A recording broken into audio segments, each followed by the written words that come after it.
Então, continuando, aula 2 agora. Da legitimidade ativa do Ministério Público. Legitimidade ativa. Regra geral da legitimidade ativa. Olha só que curioso, hein? Atenção para esse dispositivo aqui, que é diferente daquele tal CAD lá, cônjuge, ascendente, descendente e irmão. Vai ser diferente aqui, hein? Na ação civil ex delito, e vai cair na prova essa diferença, tá? Porque o CAD, ele não se apresenta em todas as hipóteses do Código de Processo Civil, do Código de Processo Penal. Aqui não há a figura do CAD, há uma figura maior de legitimados, últimos legitimados, vamos dizer assim, que são os herdeiros. Quando o legislador atribui legitimidade ativa aos herdeiros, ele amplia o CAD, não amplia?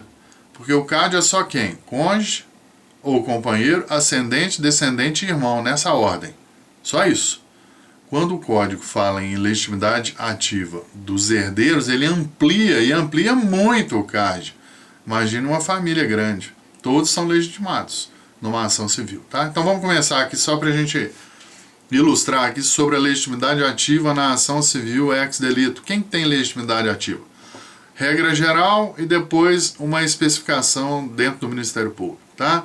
Regra geral aqui na legitimidade ativa. Quem tem legitimidade ativa? A vítima. A vítima. Ela é que vai promover a ação civil. Não é uma ação civil? Não vou propor ação nas varas cíveis ou no juizado especial civil? Então é a vítima que vai fazer isso. Qual vítima? Que vítima que é essa? É a vítima maior e capaz, não é? É quem tem 18 anos e é mentalmente capaz. Esse é o legitimado. Tá bom? Esse pode ser legitimado aqui numa ação civil. Se eu estou diante de uma vítima menor de 18 anos, menor de 18 anos,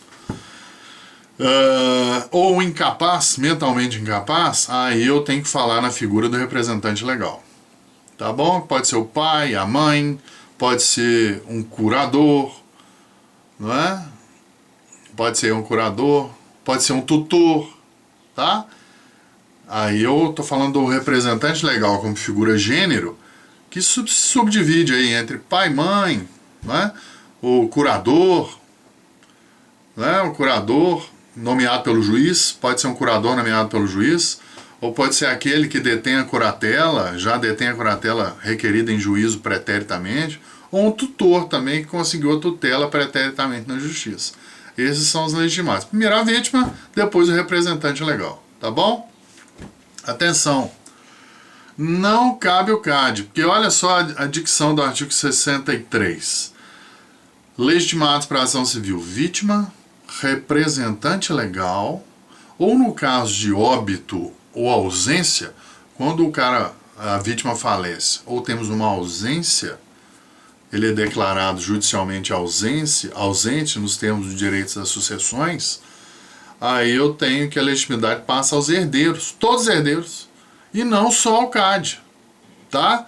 Então aqui não cabe CAD. Atenção então para a legitimidade ativa. Legitimidade ativa aí. Vítima, representante legal, ou no caso de óbito e ausência da vítima, eu tenho a figura dos herdeiros como legitimados à ação civil ex delito. Eles é que vão distribuir a ação de indenização. Então não é só o CAD, porque o CAD fica limitado àquelas 4 figuras, tá? O rol aqui aumenta significativamente. Atenção a isso, tá? E segunda hipótese aqui da ação civil ex delito, no que tange a legitimidade. Vítima pobre. Atenção, hein? Atenção. Vamos fazer uma leitura com um filtro constitucional. Um filtro da Constituição Federal. O artigo 68 do Código de Processo Penal, vamos lá ele aqui, eu vou junto com vocês aqui, ó. O artigo 68 diz, abre lá o Código de Processo Penal de vocês. Quando o titular do direito à reparação do dano for pobre, a execução da sentença condenatória, aquela, né, que já transitou em julgado, ou a ação civil será promovida pelo requerimento da vítima pelo Ministério Público. Pelo Ministério Público. Agora eu pergunto aos senhores, tudo bem, é uma previsão legal, né, uma imposição da lei, mas cá entre nós, é uma realidade da década de 40. onde não tínhamos defensoria pública. Mal tínhamos a figura do advogado dativo. As defensorias começaram a se organizar no final da década de 80 e início da década de 90. E ainda hoje, temos alguns estados da federação que têm uma deficiência incrível em defensores públicos. Melhorou muito. O estado de Minas Gerais está uma beleza. Rio de Janeiro é excepcional. Alagoas, muito bom. Distrito Federal, não é? Temos muitos estados aqui que a defensoria se organizou demais. Vamos pegar o nosso, Minas Gerais. A nossa comarca aqui, por exemplo, nós temos excelentes defensores públicos que atendem aqui a nossa região. Tá? Concurso cada vez mais organizado, muito valorizado, mas não é uma realidade nacional. Então o dispositivo ele ainda é um dispositivo aplicado. Ele ainda está valendo. Tá? Então a interpretação à luz da Constituição Federal nos diz o seguinte, isso pode ser uma questão discursiva na prova de vocês, tá? O artigo 68 do Código de Processo Penal, que atribui legitimidade ativa como substituto processual, hein? O MP em nome próprio, pleiteando indenização em nome da vítima. Substituto processual. Esse dispositivo, o artigo 68, ele foi, já que é um dispositivo antes de 1988, não é assim? E não depois de 88, então não fala em constitucionalidade ou inconstitucionalidade, se ele é antes de 88, eu falo se ele foi recebido ou não pela Constituição, eu falo em recepção ou não pelo texto constitucional. Então eu pergunto, esse artigo 68, ele foi recebido pelo ordenamento jurídico de 1988? Né? Com a Constituição de 88? Repito, esse dispositivo do Código de Processo Penal, artigo 68, quando fala da vítima pobre, em que a legitimidade ativa da ação civil ex delito é do Ministério Público, ele foi recebido, ou ele é recebido pela ordem constitucional vigente de 1988? Resposta categórica, hein? É recebido. Mas ele é recebido pela ordem constitucional de 1988 de forma absoluta? Né? Ele deve ser aplicado de forma absoluta? Sempre o MP, no caso de vítima pobre, ele é o legitimado, imposto por lei, para a ação civil ex delito? Não, aí não. Aqui a gente vai relativizar fazendo um filtro constitucional. Então não é um dispositivo recepcionado pela ordem constitucional de forma absoluta. Por quê? Porque nos estados da federação e no Distrito Federal, onde nós temos uma defensoria pública organizada, a legitimidade ativa será do defensor público, nos termos do artigo 134 da Constituição Federal. Percebam? Tá bom? Lá do outro. Ainda que naquela comarca, naquela localidade, eu não tenha um defensor público lotado, mas eu tenha uma lista organizada pela OAB de defensores dativos atuantes naquele juízo, se eu tenho os defensores dativos, é salutar que o juiz de direito local nomeie um defensor dativo, face à ausência de defensor público, para atuação no FEI, na ação civil ex delito. Agora, nos locais, comarcas, né, não vou dizer nos estados de uma forma ampla não, porque todas as capitais eu tenho defensor público. Vamos colocar as comarcas do interior, Brasil afora. Naquelas comarcas onde eu não tenho a figura do defensor público de forma alguma, que é completamente inviável o Instituto da Defensoria Pública, e que também eu não tenha um quadro de advogados naquela localidade para servir como defensor dativo, ou ainda que o juiz nomeie um defensor dativo, nomeie um defensor dativo que mora longe, ele pode renunciar ao encargo. Diante dessas situações, aí eu tenho a legitimidade ativa do Ministério Público, percebam? Tá bom? Então, Supremo Tribunal Federal, com arrimo também na doutrina do professor José Afonso da Silva, de Direito Constitucional, eles dizem o seguinte, que o artigo 68, em breve, e a gente tomara que isso aconteça, a gente crê que isso aconteça o mais rápido possível, né, que vai ser bom para todos nós, mais gente trabalhando no direito, mais defensores públicos. Então, à medida que as defensorias públicas dos estados forem se organizando de forma eficaz a não ter mais a ausência da assistência ao pobre, esse dispositivo ele é lido pela doutrina e pelo Supremo Tribunal Federal como uma não recepção frente ao texto constitucional, porque eu não falo em inconstitucionalidade, né? Eu digo que ele é lido, ele é identificado como um dispositivo cuja não recepção pelo texto constitucional se dá de forma progressiva. Então seria uma não recepção, porque é antes de 88, uma não recepção do artigo 68 de forma progressiva. Ele ainda é aplicável, só não vai ser aplicado nessa hipótese que eu listei, tá? Então eu digo que se trata de uma não recepção frente ao texto constitucional de forma progressiva. Hein? Lollobrigida? Hein? Cadê o Lollobrigida aí? Cadê o Luciano? É isso aí, Luciano? Estamos certo? Tá bom?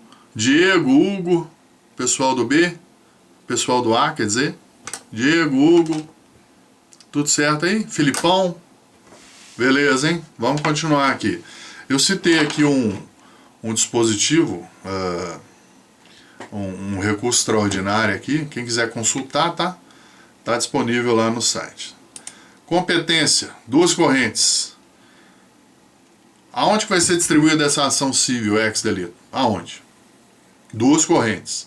A primeira é capitaneada pelo processualista Araquém de Assis, está aí no slide, próximo slide de vocês, que a ação civil ex delito obrigatoriamente se dará no lugar do ato ou do fato. No lugar do ato ou do fato. Complicado, né? Imagina que eu estou de férias com a minha família, vou lá para Bahia, para Fortaleza, e pratique uma lesão corporal na condição de veículo automotor, lá para aqueles lados. Ou que eu sou vítima, né? Melhor exemplo é o contrário.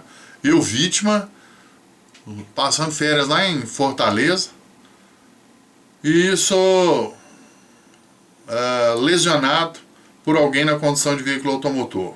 Crime, responsabilidade criminal. Culposo. Posso manejar a ação civil ex delito? Posso e devo. Quando? Antes, durante o processo penal ou pós sentença condenatória transitada em julgado, não é assim? E aonde que eu vou manejar essa ação? Segundo essa corrente, lá em Fortaleza. Eu moro aqui no sul de Minas. É inviável isso, não é?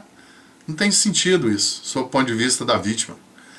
Então essa corrente não é a majoritária. A segunda corrente, que é do próprio Código de Processo Civil, novo Código de Processo Civil no artigo 53, inciso 5º, nos diz aí, ó, domicílio do autor ou do local do fato. Aí a vítima vai chegar em São Lourenço, vai manejar a ação civil ex delito e mandar citar por carta precatória o cidadão lá de Fortaleza, tá? Para ele responder a ação, tá bom? Então, sobre competência, Código de Processo Civil, domicílio do autor ou local do fato, beleza? Seguindo aqui, vamos lá, vamos enfrentar.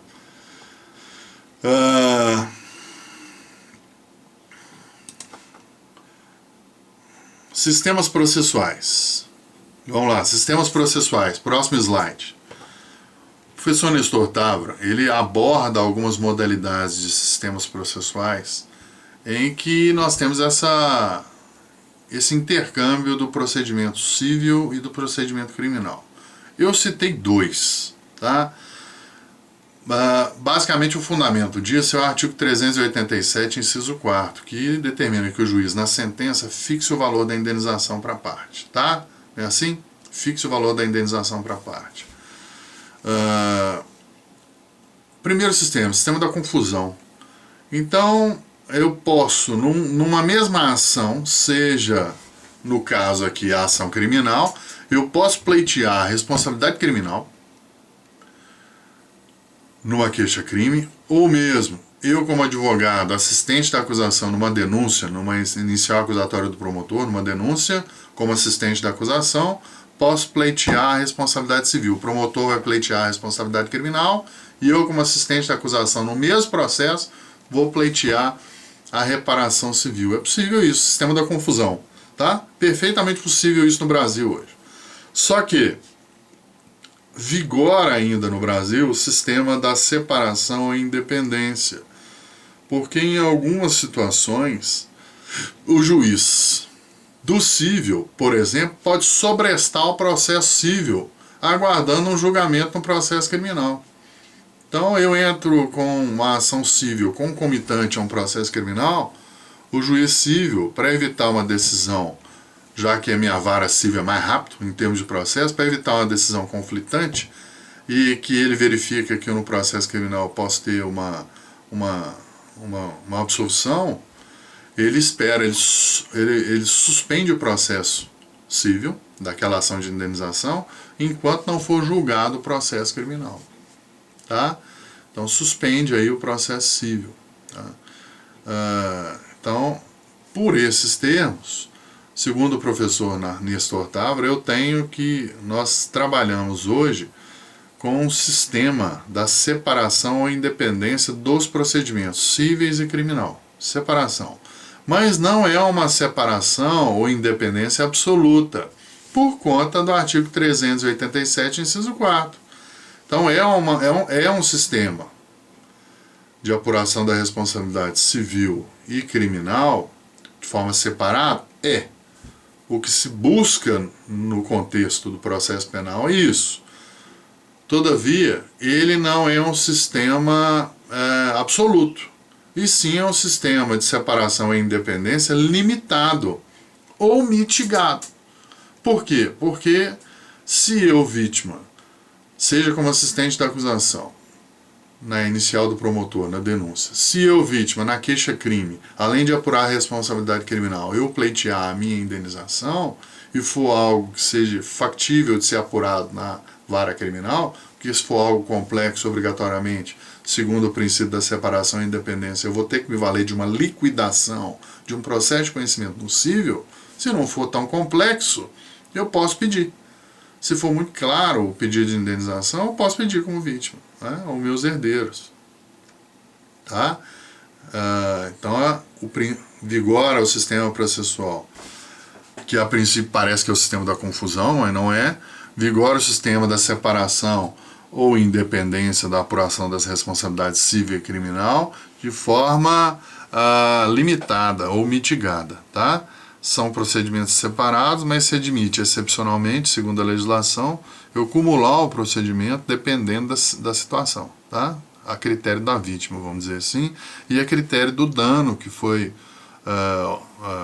objeto de... o dano que ocorreu com a vítima, se é algo que não necessita de uma liquidação, né? E de um processo de conhecimento, se não for algo complexo, se for algo simples, direto, eu posso já fazer num procedimento só, beleza? Vamos lá, sentença absolutória. Eu tenho, senhores, mais alguns slides a tratar da ação civil ex delito. Eu vou encerrar por hoje na sentença absolutória. Na aula de quarta-feira eu volto para esclarecer os próximos slides, no caso é o slide 7, tá? Vou parar aqui no slide 7 e a gente volta na próxima aula. Forte abraço e fiquem em casa, tá bom? Um abraço aí do professor Rony, tudo de bom para vocês.